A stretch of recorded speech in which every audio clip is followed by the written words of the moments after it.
Hi, good morning. അങ്ങൻ്റെ മാതാവു പിതാവുമങ്ങു, അങ്ങൻ സഖാസ് ബന്ധുവുമങ്ങു തന്നെ. അങ്ങൻ്റെ വിദ്യാധനമങ്ങു മാത്രം, അങ്ങാണെനിക്കൊക്കെയുമെൻ്റെ ദേവ. ശ്രീമദ് ഭഗവത്ഗീത 4-ാം അധ്യായം ജ്ഞാനകർമ്മ സന്യാസയോഗം 17-ാമത്തെ ശ്ലോകത്തിലാണ് നമ്മൾ എത്തിയിരിക്കുന്നത്. കർമ്മണോ ഹ്യഭിബോദ്ധവ്യം ബോദ്ധവ്യം ച വികർമ്മണ, അകർമ്മണശ്ച ബോദ്ധവ്യം ഗഹന കർമ്മണോ ഗതി. മലയാളം: കർമ്മമെന്തെന്നു മോരേണം, കർമ്മഭാവം ഗ്രഹിക്കണം, ദുഷ്കർമ്മജ്ഞാനവും വേണം, കർമ്മമാർഗം അഗാധമാം. കർമ്മണഃ ബോദ്ധവ്യം, ശരിയായ കർമ്മത്തിൻ്റെ സ്വരൂപം എന്താണെന്ന് അറിയണം. വികർമ്മണഃ ച ബോദ്ധവ്യം, നിഷിദ്ധ കർമ്മത്തെക്കുറിച്ചും അറിയണം. അകർമ്മണഃ അപി ച ബോദ്ധവ്യം, അകർമ്മത്തിൻ്റെ സ്വഭാവവും അറിയണം. ഹി, എന്തെന്നാൽ കർമ്മണഃ ഗതിഹി ഗഹനാഹ, കർമ്മത്തിൻ്റെ രഹസ്യം കുറച്ച് പ്രയാസമുള്ളതാണ്, മനസ്സിലാക്കാൻ കുറച്ച് പ്രയാസമുള്ളതാണ്. അപ്പോൾ കഴിഞ്ഞ ശ്ലോകത്തിൽ നമ്മൾ പറഞ്ഞു, കർമ്മം അകർമ്മം എന്നൊക്കെ ഉപയോഗിച്ചു. ഇത് തത്വജ്ഞാനികൾക്ക് പോലും കുറച്ച് ബുദ്ധിമുട്ടാണ് ഇതിനെ ഡിഫൈൻ ചെയ്യാൻ എന്നും പറഞ്ഞു. ഞാൻ നിനക്ക് പറഞ്ഞു തരാം. അപ്പോൾ ജീവിതം എന്ന് പറഞ്ഞാൽ കർമ്മമാണ്. കർമ്മമെല്ലാം നിലച്ചു എന്ന് പറഞ്ഞാൽ നമ്മൾ മരിച്ചു എന്നാണ് അർത്ഥം. കർമ്മം ചെയ്തിട്ട് മാത്രമേ നമുക്ക് പുരോഗതിയിലേക്ക് പോകാനും കഴിയുള്ളൂ, അല്ലെങ്കിൽ അധപ്പതനം നേരിടേണ്ടി വരും. അപ്പോൾ ഈ ജീവിതത്തിനെ നമ്മൾ മൂന്നാക്കിയിട്ടാണ് തിരിക്കുന്നത്. ഒന്ന് കർമ്മം, ഒന്ന് വികർമ്മം, അല്ലെങ്കിൽ അകർമ്മം. അതിൽ കർമ്മം എന്ന് പറയുമ്പോൾ കർത്തവ്യകർമ്മമാണ്, പുരോഗതിയിലേക്ക് നയിക്കുന്ന പ്രവർത്തനങ്ങളാണ് കർത്തവ്യകർമ്മം. അതല്ലെങ്കിൽ വികർമ്മമാണ്. വികർമ്മം എന്ന് പറഞ്ഞാൽ നിഷിദ്ധ കർമ്മങ്ങളാണ്. നിഷിദ്ധ കർമ്മം എന്ന് പറഞ്ഞാൽ ഒരു നിഷിദ്ധ കർമ്മം എല്ലാവർക്കും നിഷിദ്ധമാവണമെന്നില്ല, അത് ആപേക്ഷികമാണ്. ഏത് മനുഷ്യനാണ് നിഷിദ്ധം എന്ന് തോന്നുന്നത് അവനത് നിഷിദ്ധ കർമ്മം, അത് മറ്റുള്ളവർക്ക് ചിലപ്പം നിഷിദ്ധ കർമ്മമായിട്ട് വരണമെന്നില്ല. ഇനി അകർമ്മം എന്ന് പറഞ്ഞാൽ കർമ്മം ചെയ്യാതിരിക്കലാണ്. ഇങ്ങനെ മൂന്നായിട്ട് തിരിച്ചിട്ടുണ്ട്. അതിൽ തന്നെ ഈ കർത്തവ്യകർമ്മത്തിൻ്റെ വീണ്ടും നിത്യകർമ്മങ്ങൾ, നൈമിത്തിക കർമ്മങ്ങൾ, കാമ്യം എന്നിങ്ങനെയും തിരിച്ചിട്ടുണ്ട്. അപ്പോൾ ഇതിനെപ്പറ്റി ഒന്നും കൂടെ ഇപ്പം എന്താണ് കർമ്മം വികർമ്മം എന്നുള്ളതൊക്കെ, അകർമ്മം എന്നുള്ളത് വിശദീകരിച്ച് കൊടുക്കുകയാണ് അർജുനനെ. ജീവിതം എന്ന് പറഞ്ഞാൽ തന്നെ കർമ്മമാണല്ലോ. അപ്പോൾ ശരീരം കൊണ്ട് ഞാനിപ്പോൾ ഒന്നും ചെയ്യുന്നില്ല എന്ന് പറഞ്ഞിരിക്കുകയാണെങ്കിൽ അത് അകർമ്മമാവില്ല. കർമ്മയോഗത്തിലുള്ള കർമ്മത്തെ പറ്റിയിട്ടാണ് നമ്മളിവിടെ വിവരിക്കുന്നത്. അപ്പോൾ എന്താണ് കർമ്മയോഗത്തിലുള്ള കർമ്മം എന്ന് പറഞ്ഞാൽ നമ്മൾ കുറേ പ്രാവശ്യം പല അധ്യായങ്ങളിലുമായിട്ട് വിശദീകരിച്ചിട്ടുള്ളതാണ്. ഫലമൊന്നും ഇച്ഛിക്കാതെ എല്ലാം ഭഗവാനിൽ സമർപ്പിച്ചിട്ടുള്ള ഒരു കർമ്മം, അതിനെയാണ് നമ്മൾ കർമ്മം എന്ന് പറയുന്നത്. അതിനെ മൂന്നായിട്ട് തിരിച്ചിട്ടുണ്ട്. കർത്തവ്യകർമ്മത്തിനെ മൂന്നായി തിരിച്ചിട്ടുണ്ട്. ഒന്ന് ദിവസേന ചെയ്യേണ്ടവ, അതാണ് നിത്യം. ഇനി ചിലത് പ്രത്യേക സന്ദർഭങ്ങളിൽ ചെയ്യേണ്ടതുണ്ട്, അതിനെ നൈമിത്തികം എന്ന് പറയും. ഇനി നമ്മൾ ചില പ്രത്യേക കാര്യസിദ്ധിക്ക് വേണ്ടി ചെയ്യേണ്ടതുണ്ട്, അതാണ് കാമ്യം. അപ്പോൾ ഇങ്ങനെ 3 തരത്തിൽ വിഭജിച്ചിട്ടുമുണ്ട്. മാത്രമല്ല ജീവിതം എന്ന് പറഞ്ഞാൽ തുടർച്ചയായിട്ടുള്ള കർമ്മം തന്നെയാണ്. ഇപ്പം നിഷിദ്ധ കർമ്മം എന്ന് പറഞ്ഞാൽ വികർമ്മമാണ്. അത് എപ്പോഴും നമ്മൾ വർജിക്കുക തന്നെ വേണം. കാരണം അത് ആത്മശ്രേയസ്സിന് വേണ്ടിയിട്ട് ഒന്നും തരുന്നില്ല നമുക്ക്. കർത്തവ്യകർമ്മമാണ് നമ്മളെപ്പോഴും അനുഷ്ഠിക്കേണ്ടത്. ഒരു കർമ്മത്തിൻ്റെ ഉദ്ദേശ്യം ശുദ്ധി, അത് സൃഷ്ടിപരവുമാണെങ്കിൽ, അതായത് ഉദ്ദേശമുണ്ട്, ശുദ്ധമായിട്ടുള്ള കർമ്മമാണ്, അതിനൊരു സൃഷ്ടിപരവുമായിട്ട് ചെയ്യുകയാണെങ്കിൽ അത് ഉത്കൃഷ്ടകർമ്മമാണ്. അപ്പം കർമ്മം എന്താണെന്ന് മനസ്സിലാക്കൂ. അകർമ്മം എന്ന് പറഞ്ഞാലോ ഇനി വെറുതെ ഇരിക്കുകയല്ല. അകർമ്മം എന്ന് പറഞ്ഞാൽ മിണ്ടാതിരുന്നാൽ അത് അകർമ്മമാവില്ല. ഒരു കർമ്മം നമ്മൾ ചെയ്യുമ്പോൾ അത് ഫലം ഇച്ഛിക്കാതെ ചെയ്യുന്ന കർമ്മം, അങ്ങനെ നിശ്ചലാവസ്ഥയിലെത്തിയാൽ മാത്രമേ അത് അകർമ്മമായിട്ട് മാറുള്ളൂ. ഇനി നിഷിദ്ധ കർമ്മം എന്ന് പറഞ്ഞാൽ ചില കാര്യങ്ങൾ, അതായത് ഇപ്പോൾ സസ്യാഹാരികളാണെങ്കിൽ മാംസം കഴിക്കുക എന്ന് പറയുന്നത് അവർക്ക് കുറച്ച് ബുദ്ധിമുട്ടുള്ള കാര്യമാണ്. അപ്പോൾ അതവർക്ക് വികർമ്മമായിട്ട് വരും. ചിലർക്ക് ഇത് രണ്ടും കഴിക്കുന്നവർക്കാണല്ലേ, അവർക്കത് നിഷിദ്ധകർമ്മാവില്ല. അതൊരു ഉദാഹരണം പറഞ്ഞെന്ന് മാത്രം. ചില കർമ്മങ്ങൾ ആപേക്ഷികമാണത്, ആരാണ് ചെയ്യുന്നത് എന്നുള്ളതിനനുസരിച്ചിരിക്കും. അപ്പോൾ നിഷിദ്ധ കർമ്മം നമ്മളെ പുരോഗതിയിലേക്ക് നയിക്കില്ല. അതുകൊണ്ട് നമ്മൾക്ക് എപ്പോഴും ഉത്തമം എന്താണ്? കർത്തവ്യകർമ്മം മാത്രമാണ്.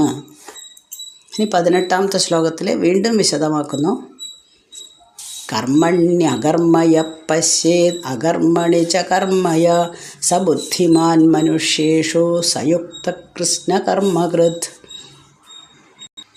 മലയാളം: കർമ്മത്തിൽ കർമ്മമില്ലെന്നും കർമ്മഭാവത്തിൽ കർമ്മവും കാണുന്ന ബുദ്ധിമാൻ തന്നെ നൂനം സമത കാണുവോൻ. കർമ്മണി അകർമ്മഃ അകർമ്മണി കർമ്മഃ ച യഹ പശ്യേത്. കർമ്മത്തിൽ അകർമ്മത്തെ കാണണം, അകർമ്മത്തിൽ കർമ്മത്തെയും കാണണം. ഇങ്ങനെ ആര് കാണുന്നുവോ സഹ മനുഷ്യേഷു ബുദ്ധിമാൻ, അവൻ മനുഷ്യരിൽ ബുദ്ധിമാനാകുന്നു. ബുദ്ധിയുണ്ട് എന്നല്ല, സ്ഥിതപ്രജ്ഞനാകുന്നു എന്നാണ് നമ്മൾ എടുക്കേണ്ടത്. സഹയുക്ത കൃഷ്ണകർമ്മകൃത്, അവൻ യോഗിയും കർമ്മങ്ങളൊക്കെ വേണ്ട പോലെ ചെയ്യുന്നവനും ആകുന്നു. അപ്പോൾ കർമ്മം ചെയ്തുകൊണ്ടിരിക്കുന്ന ഒരാൾ എപ്പോഴാണ് അതിൻ്റെ പരിപൂർണതയിൽ എത്തുന്നത് എന്നുള്ളതാണ് ഇവിടെ വിവരിക്കുന്നത്. അപ്പം നമ്മൾ കർമ്മങ്ങൾ ചെയ്യുമ്പോൾ അത് ഭഗവാന് വേണ്ടിയിട്ടാണ് ചെയ്യുന്നത്. ഞാൻ അതിലൊന്നുമല്ല. എന്ത് ചെയ്യുമ്പോഴും എനിക്ക് അതിലൊരു പങ്കുമില്ല.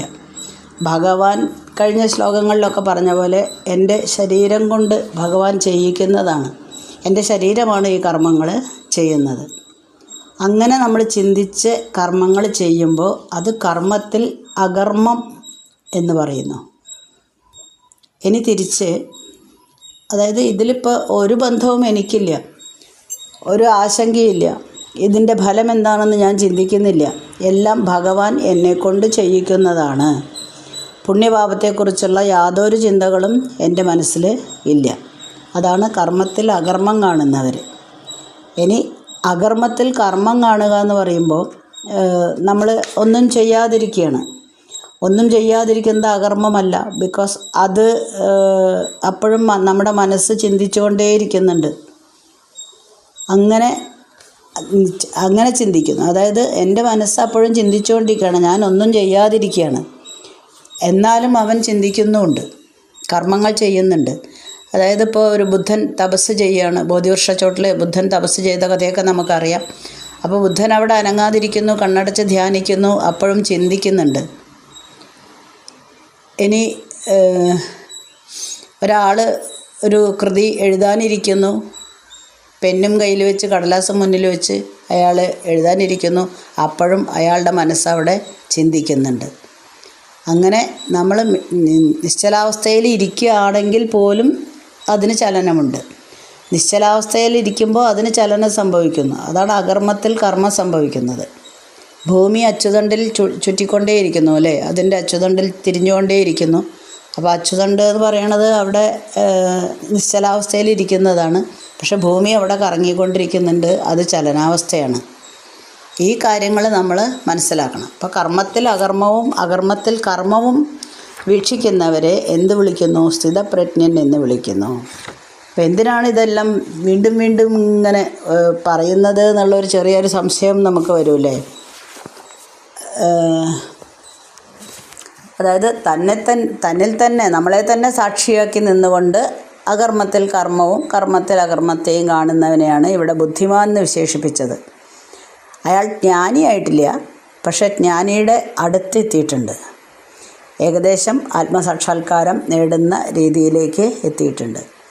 അതായത് അർപ്പണഭാവത്തോടെയുള്ള നിഷ്കാമകർമ്മം. അത് നിഷ്കാമകർമ്മത്തെ പറ്റിയിട്ടും സ്ഥിതപ്രജ്ഞനെ പറ്റിയിട്ടുമൊക്കെ നമ്മൾ 2ാമത്തെ ചാപ്റ്ററിലും 3ാമത്തെ ചാപ്റ്ററിൽ കർമ്മയോഗം മുഴുവനായിട്ടും പറഞ്ഞു തന്നു കഴിഞ്ഞു. പിന്നെയും നമ്മൾ എന്തിനാണ് വീണ്ടും ഈ സ്ഥിതപ്രജ്ഞനിലേക്ക് പോകുന്നത്, അല്ലെങ്കിൽ അത് വിശദീകരിക്കുന്നത് എന്നുള്ളതിന് ഇനിയൊരു കാരണമുണ്ട്. എന്താ നോക്കാം. 19ാമത്തെ ശ്ലോകം.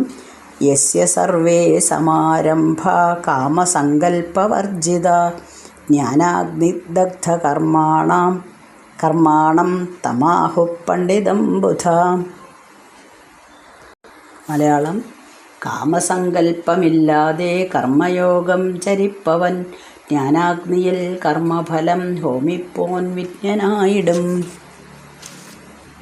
എന്തിനാണ് ഈ സ്ഥിതപ്രജ്ഞൻ എന്ന് വീണ്ടും വീണ്ടും പറയണത് നമുക്കൊരു സംശയം വരും. ഇവിടെ ഈ ശ്ലോകത്തിൽ പറയുന്നത് യസ്യ സർവേ സമാരംഭാഃ കാമസങ്കല്പവർജിതാഃ. ആരുടെ ആദ്യം മുതൽക്ക് തന്നെ കാമവും സങ്കല്പവും വിട്ടത്, അതായത് അതിനെപ്പറ്റി ചിന്തിക്കാത്തത്, ജ്ഞാനാഗ്നി ദഗ്ധകർമാണാം, ജ്ഞാനാഗ്നിയിൽ കർമ്മമെല്ലാം ദഹിപ്പിച്ചിരിക്കുന്നത്, തം ബുധാഹ പണ്ഡിതം ആഹുഹു, അങ്ങനെയുള്ള ഒരാളെ ജ്ഞാനികൾ പണ്ഡിതനെന്ന് പറയുന്നു. ആരാണോ കർമ്മങ്ങൾ കാമനകളില്ലാതെ ഫലമിച്ഛിക്കാതെ ചെയ്യുന്നത് അയാളെ ബുദ്ധിയുള്ളവർ ജ്ഞാനികൾ പണ്ഡിതൻ എന്ന് വിളിക്കുന്നു. അപ്പോൾ ഈ കർമ്മങ്ങളൊക്കെ നമ്മളുടെ ആഗ്രഹങ്ങൾക്കനുസരിച്ചാണ് അല്ലേ. പക്ഷേ നേരത്തെ പറഞ്ഞ പോലെ എനിക്ക് എന്താണ് ഇതിൽ നിന്ന് കിട്ടുന്നത്, ഇതുകൊണ്ട് എനിക്ക് എന്ത് ലാഭം എന്ന് പറഞ്ഞ് ചെയ്യുന്നത് ജ്ഞാനികളല്ല, നമ്മളെ പോലെയുള്ള ലൗകികരാണ്. അതിൽ നിന്നൊക്കെ വിട്ട് ഇപ്പോൾ നേരത്തെ ശ്ലോകത്തിൽ പറഞ്ഞ പോലെ ഇതെല്ലാം ഭഗവാൻ എന്നെക്കൊണ്ട് ചെയ്യിക്കുന്നതാണ്, ഭഗവാന് സമർപ്പിച്ചുകൊണ്ടാണ് ഞാൻ എല്ലാ ജോലികളും ചെയ്യുന്നത്, എല്ലാ കർമ്മങ്ങളും അനുഷ്ഠിക്കുന്നത് എന്ന് ചിന്തിച്ച് അതിൻ്റെ ഫലങ്ങളെ പറ്റിയിട്ടും പുണ്യപാപങ്ങളെ പറ്റിയിട്ടും ഒന്നും ചിന്തിക്കാതെ ജോലി ചെയ്യുന്നവനാണ് സ്ഥിതപ്രജ്ഞൻ എന്ന് പറയുന്നത്. നമ്മുടെ ശരീരവും മനസ്സും എല്ലാം ഭഗവാന് കൊടുക്കുക. ഭഗവാൻ ആദ്യമേ പറഞ്ഞിട്ടുണ്ടല്ലോ, ഇങ്ങോട്ട് തന്നോളൂ ഞാൻ ഏറ്റെടുക്കാമെന്ന്. എത്ര പേരുടെ ഏറ്റെടുക്കണമല്ലേ, എന്നാലും ശരി, അതൊന്നും ഒരു പ്രശ്നമല്ലല്ലോ. അപ്പോൾ എൻ്റെ മനസ്സും ശരീരമൊക്കെ ഭഗവാൻ ഇതാ ഞാൻ തരുന്നു. അപ്പം അങ്ങനെ കർമ്മം ചെയ്യുന്നവരാണ് ജ്ഞാനികൾ. അവർക്ക് അവരവിടെ ആ ജ്ഞാനാഗ്നിയിൽ തൻ്റെ കർമ്മങ്ങളൊക്കെ ദഹിപ്പിക്കുകയാണ് ചെയ്യുന്നത്. അങ്ങനെ കർമ്മങ്ങളെല്ലാം ജ്ഞാനാഗ്നിയിൽ ദഹിപ്പിച്ച ആൾക്കാരെയാണ് ഇവിടെ ബുദ്ധിമാൻ എന്ന് പറയുന്നത്, അല്ലെങ്കിൽ പണ്ഡിതൻ എന്ന് പറയുന്നത്. അങ്ങനെ നമ്മൾ കർമ്മങ്ങൾ ചെയ്യുകയാണെങ്കിൽ അപ്പോൾ അവിടെ നമുക്ക് അമിതമായിട്ടുള്ള അന്ന് പണ്ട് പറഞ്ഞിട്ടുള്ള പരമാനന്ദം, അമിതമായിട്ടുള്ള ഒരു ആഹ്ലാദം നമുക്ക് കിട്ടും. ഈ കർമ്മങ്ങളുടെ പ്രത്യാഘാതങ്ങൾ എന്താണെന്നുള്ളതൊന്നും എന്നെ ബാധിക്കുന്നേ ഇല്ല. അപ്പോൾ അല്ലെങ്കിൽ അതിലേക്ക് നമ്മൾ അങ്ങനെ ചിന്തിച്ചിട്ടില്ലെങ്കിൽ ഈ ആപത്തുകളെ പറ്റിയിട്ട് നമ്മൾ ചിന്തിച്ചുകൊണ്ടേയിരിക്കും. അപ്പോൾ ബാഹ്യകർമ്മങ്ങൾ ചെയ്യുമ്പോഴും നമ്മൾ കർമ്മയോഗം അനുഷ്ഠിക്കണമെന്ന് കർമ്മയോഗത്തിൽ പറഞ്ഞിട്ടുണ്ട്. അങ്ങനെ നമ്മൾ കർമ്മയോഗങ്ങൾ അനുഷ്ഠിക്കുകയാണെങ്കിലും ഒരു പരമമായ ആനന്ദം നമ്മൾ ആസ്വദിച്ചുകൊണ്ടേയിരിക്കും. അപ്പോൾ നമ്മുടെ കയ്യിലുള്ള അവിദ്യകളൊക്കെ ഇങ്ങനെ എരിക്കുകയാണ്, ജ്ഞാനാഗ്നിയാകുന്ന തീയിലിങ്ങനെ എരിച്ച് കളയുകയാണ്. അങ്ങനെ എല്ലാ കാമനകളും അവസാനിച്ചു കഴിഞ്ഞാൽ അദ്ദേഹം ജ്ഞാനിയായിട്ട് മാറും. അപ്പോൾ ഏകദേശം ഒരു ആത്മസാക്ഷാത്കാരത്തിലേക്ക് നമ്മൾ അടുക്കും. അപ്പോൾ ഇതെല്ലാം ഈ വീണ്ടും ഭഗവാൻ ഈ സ്ഥിതപ്രജ്ഞൻ എന്താണ്, ഇങ്ങനെ കർമ്മങ്ങൾ അനുഷ്ഠിച്ച് സ്വധർമ്മം അനുഷ്ഠിച്ച് ഇങ്ങനെ ഭഗവാനിൽ അർപ്പിച്ചുകൊണ്ട് നീ കർമ്മം ചെയ്യേണ്ടതാണ് എന്നുള്ളത് ഇടയ്ക്കിടയ്ക്ക് ഇങ്ങനെ ഓർമ്മിപ്പിക്കുകയാണ്. എന്തിനാണ് ഇങ്ങനെ ഇടയ്ക്കിടയ്ക്ക് ഓർമ്മിപ്പിക്കുന്നതെന്ന് ചോദിച്ചാൽ, നമ്മൾ ക്ലാസ്സിൽ കണ്ടിട്ടില്ലേ, കുട്ടികൾക്ക് എന്തെങ്കിലും പഠിപ്പിച്ചു കൊടുത്തു കഴിഞ്ഞാൽ ജൂണിൽ പഠിപ്പിച്ച ലെസൺ ഒരു ഓണപ്പരീക്ഷയ്ക്ക് അല്ലെങ്കിൽ ഒരു സെപ്റ്റംബറൊക്കെ ആകുമ്പോൾ ഒന്ന് ചോദിച്ചു നോക്കൂ, ആ ലെസൻ്റെ പേര് പോലും അവർക്ക് അറിയുണ്ടാവില്ല. വിട്ടു, അപ്പം തന്നെ മനസ്സിന്ന് വിട്ടു. എല്ലാം വൃത്തിക്ക് പഠിച്ചിട്ടുണ്ടാവും, എന്നാലും അതങ്ങനെ മറന്നു പോകും. പിന്നീട് വീണ്ടും നമ്മൾ എന്ത് ചെയ്യണം, റിവിഷൻ എടുക്കണം. അങ്ങനെ എത്രയോ പ്രാവശ്യം റിവിഷൻ എടുത്താലാണ് ആ കുട്ടിക്ക് ആ ചാപ്റ്റർ മുന്നിലെടുത്തിട്ടുള്ള ചാപ്റ്റേഴ്സ് അത് എങ്ങനെയാണ് വന്ന് പറയാമെന്നറിയോ. സാധാരണ മിസ്സേ 15 ചാപ്റ്റേഴ്സ് ഉണ്ട് ഇപ്രാവശ്യത്തെ പരീക്ഷയ്ക്ക്. ഞാൻ ചോദിച്ചു ആകെ 20 ചാപ്റ്ററേ ഉള്ളൂല്ലോ ടെക്സ്റ്റിൽ, അതിൽ 15 ഓണത്തിന് തന്നെ വരുമോ? ഓണപരീക്ഷയ്ക്ക് 15 ചാപ്റ്റേഴ്സ് ഉണ്ട്. അപ്പോൾ ഇതിൽ എത്ര എണ്ണം പഠിച്ചിട്ടുണ്ട്? ഞങ്ങൾക്കൊന്നും അറിയില്ല, എല്ലാം ചെയ്യണം. അപ്പോൾ ഞാൻ ചോദിച്ചു ഇതെല്ലാം പഠിപ്പിച്ച് തന്നിട്ടുണ്ടല്ലോ, സ്കൂളിൽ പഠിപ്പിച്ചിട്ടുണ്ട്, ഞാൻ പഠിപ്പിച്ചിട്ടുണ്ട്, അപ്പോൾ ഒന്നും അറിയില്ലേ? ഇല്ല, ഞങ്ങൾക്കൊന്നും അറിയില്ല, എല്ലാം ചെയ്യണം, ആദ്യം ചെയ്യണം. ഓക്കെ, ശരി, ചെയ്തോളൂ. അപ്പോൾ എന്താണ്, റിവിഷൻ കൊടുക്കുകയാണ്. അതേപോലെ ഭഗവാൻ അർജുനനെ ഇങ്ങനെ ഇടയ്ക്കിടയ്ക്ക് ഇങ്ങനെ ഓർമ്മിപ്പിക്കുകയാണ്, കർമ്മരംഗത്തേക്ക് ഇറങ്ങലാണ് നിൻ്റെ ജോലി. അപ്പോൾ നമ്മളങ്ങനെ ഇടയ്ക്കിടയ്ക്ക് അത് ബൂസ്റ്റ് ചെയ്യണേ. അപ്പോൾ നമുക്ക് റിവിഷൻ കൊടുക്കുകയാണ് അർജുനന്. നിൻ്റെ കർമ്മം ഇതാണ്, നീ കർമ്മയോഗത്തിനെ പറ്റി ഞാൻ പറഞ്ഞു തന്നുവല്ലോ, ആ തത്വങ്ങളൊക്കെ മനസ്സിലാക്കിയിട്ട് യുദ്ധത്തിന് ഇറങ്ങിക്കോളൂ അർജുന. അങ്ങനെ ഉത്ബോധിപ്പിച്ചുകൊണ്ടിരിക്കുകയാണ്. ജീവിത ലക്ഷ്യം, നമ്മളുടെ കർമ്മങ്ങൾ ഇന്നതൊക്കെയാണ്. ഒരു ബ്രഹ്മനിഷ്ഠൻ്റെ കർമ്മങ്ങളെ പറ്റിയിട്ടൊക്കെ വിവരിച്ച് ജീവിത ലക്ഷ്യം നേടാം. ആത്മശ്രേയസ്സിൻ്റെ മാർഗത്തിലാണ് നീ പ്രവർത്തിക്കേണ്ടത് അർജുന എന്നിങ്ങനെ പറഞ്ഞു കൊടുത്തുകൊണ്ടിരിക്കുകയാണ്. വീണ്ടും ഭഗവാൻ തന്നെയാണ് തുടരുന്നത് 20ാമത്തെ ശ്ലോകത്തിലെ. അത് നമുക്ക് അടുത്ത ദിവസം വായിക്കാം. ഓക്കെ. അസ്മിൻ പരാത്മന്നനുപാത്മകൽപ്പേതുമിത്തമുത്ഥാപിതപത്മയോനി അനന്തഭൂമാമരോഗരാശിം നിരുന്ധിവാദാലയവാസ വിഷ്ണു.